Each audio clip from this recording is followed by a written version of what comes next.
sao lại chơi chứ mình trong ba tôi ngay được ba chứ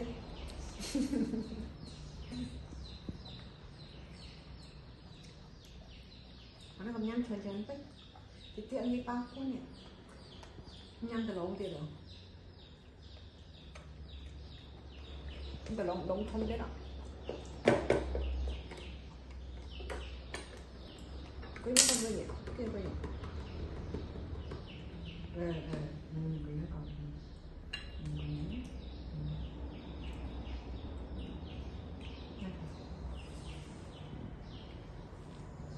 khi ngày nay nhâm mùi mà ma kia thì bài trận đó nè nhâm mốt tôi nãy coi nhâm mùi mà ma lỗ lượt slap con lượt slap nhâm mùi mà ma lượt cái đây pa nhâm phong này anh chơi pa nhâm phong này hả ai pa nhâm phong mà chơi pa nhâm phong với gần hả ồ chơi pa nhâm phong đấy ồ chơi pa nhâm phong đấy giờ ba nhâm không mấy con nhâm tập pin nhâm mama này đấy ba nhâm không à hả chùa thế này trời ơi bạn bàn gì họ chùa thế này với mặt mấy con này chắc gì bàn chuột mò tích liêu điện mà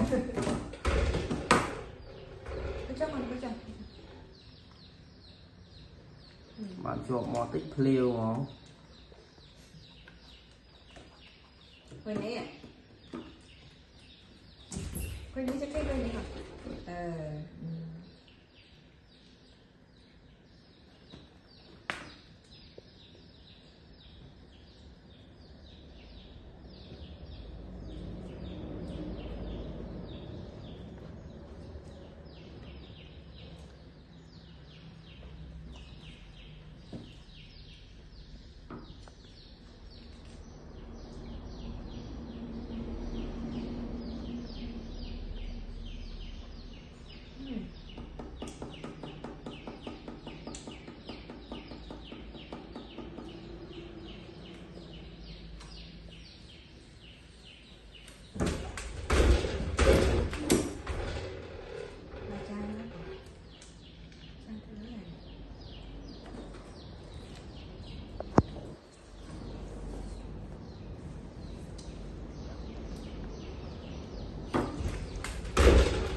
thì khi tôi bay chanh nó cái nó khổ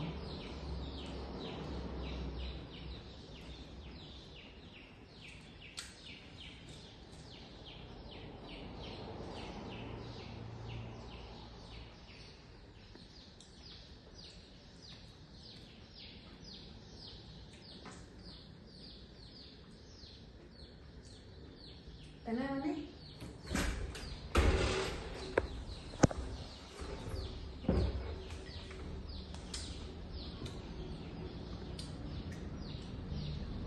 cái gì này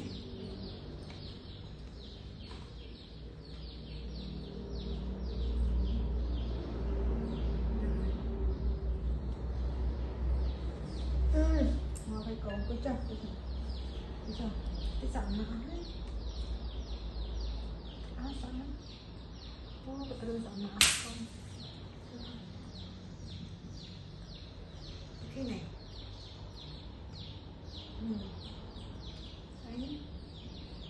cái thế rồi chạy ở này mình luôn ở này mình chạy này thì đây là đang sẵn chạy này rồi dương thư hiện đi giống bị chọc đầu liền hình rồi dương thư hiện đi bị chọc đầu hai của mình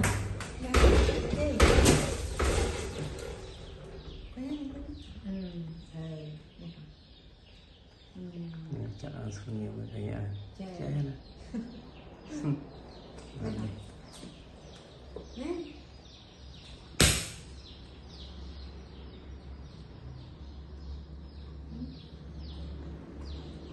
cái sòng há đó nhà còn khi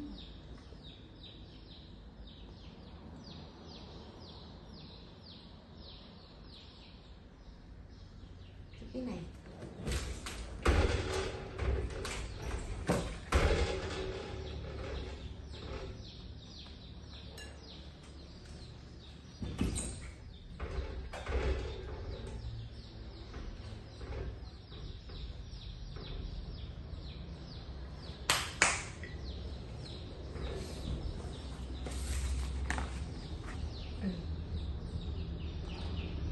Đây là cái này.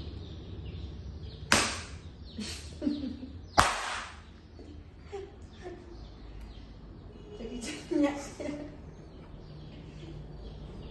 Này rồi, cái này cái này. Đấy. Nè cái này. Nè cái này. Này. Thật thơi đúng không? Mà không. Cô cho con, cô cho thấy rồi.